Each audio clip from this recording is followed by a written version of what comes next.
All right, guys, welcome back to Dominion Domination here in Mesopotamia. Um, my browser has been crashing repeatedly lately. It's been after that last update, so I don't know what's going on, but it is allowing me to record this. My 500 player games, forget about it. It's not even, it's like crashing the tab, crashing the browser, and sometimes crashing my entire desktop. So I'm going to record this since I can. You can see I've got 3 more tanks that have developed in the backfield. Let me go ahead and scroll forward and keep you abreast of everything that's been happening. This noob to the north did attack me again, as I mentioned in the last video, with a cruiser here and a cruiser here. And to both of these are the only territories he can even attack with a cruiser. By the way, this over here is a cruiser. He's building repeated cruisers like a freaking idiot. What a waste of resources. I mean, honestly, they're almost useless. So I have these 2 cannon poised to outrange any cannon that any cruiser that potentially comes up against here. I hate to hold them back, but this guy has now attacked me twice, so there's no reason to believe he won't attack me yet again. I've got a cannon here that is poised, you can see with the attack radius, poised to attack anybody who's getting out of the water. So as they get out of, debark for 4 or 5 hours, whatever that, I think it's 4 hours, I'll just be raining down destruction upon them the whole time. Once they get out of the water, I'll run that cannon behind the fort and continue to kill them.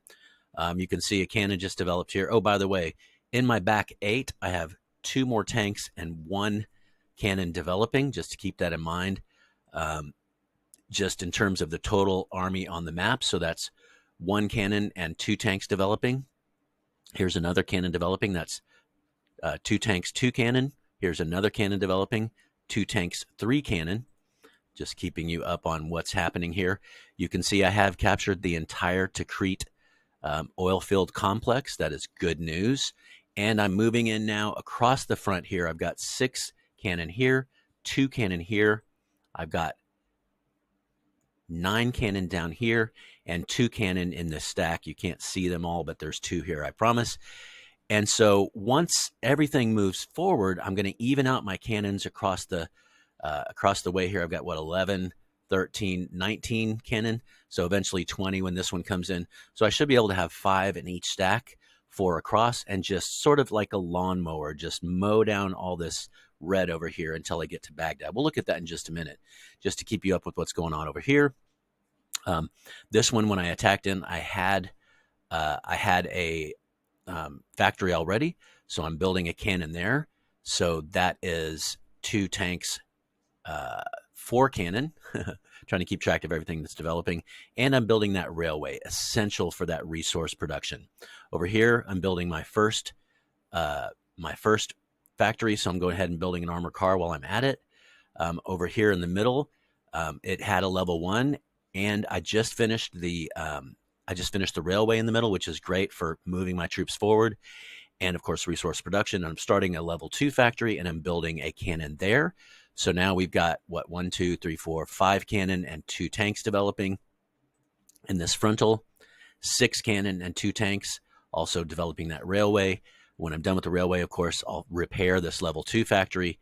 And then down here, I believe there's nothing. I believe I bombed it out. So anyway, though, I'm pretty happy about 2 tanks and 6 cannon on their way to the board, as well as all the material I already have. You saw the 3 tanks moving from my home 8 forward. They'll be on the front pretty soon.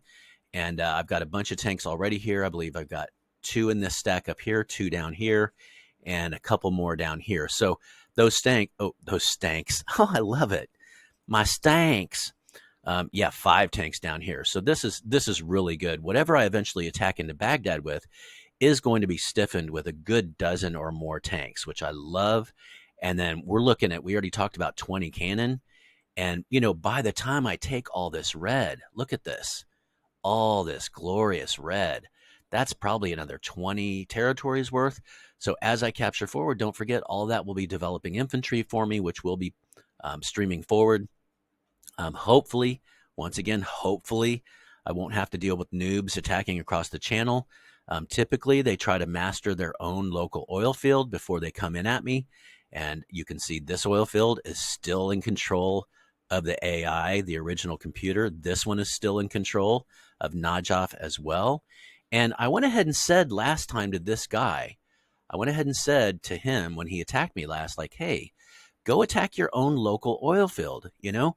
Although I will say, Kirkuk, I've never seen Kirkuk this huge. The AI is going to be building all kinds of stuff. You know, he starts to build cannon early on, but also starts to build tanks. I've seen the AI build fucking railguns. It's ridiculous. So when you give the AI this much territory, as well as keep in mind all those resources from that oil field, this this AI is going to be a difficult enemy to master. In fact, I'm going to go ahead and give him right away right now. This is an early trick to do. Give the AIs right away in case they feel compelled to attack you. At least they won't feel contained by you. They won't feel like they need to attack you to gain territory. All right, there's not much more to say here. Everything's going according to plan. Continuing to develop in my back and just streaming forward on that railway with the utmost speed. I'm continuing to develop to Crete here. When I get that fully developed, I'll pretty much be over to here by then. And again, oh yeah, and so my next phase, of course, is airfields. So once this is fully developed here, I'll shift over to airfields. I'll have that additional resources. And this is great because this is airfield resources. You need wood, you need steel, you need oil, right? And of course, you do need gas as well, but that's typically something you can either buy or get a hold of. But one other thing I haven't mentioned yet is I have built oil. I always say oil. Airfields all the way back. You can see them. Here they are, little flags.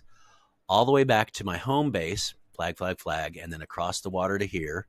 Another flag. And then all the way into these guys back here. So all three of my original territories, which by the way are fully maxed out with railways and level 4 factories, they also have their airfields. So I am poised right now. I'm ready. Once Crete is fully maxed out and I'm just milking maximum resources from these tiles, that's when I'm going to shift to air.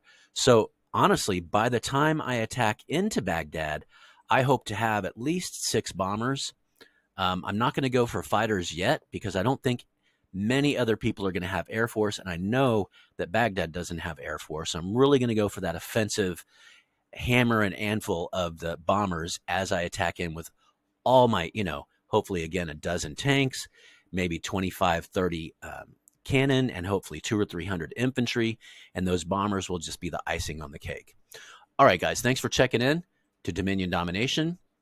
I'll see you all next time. Adios, amigos.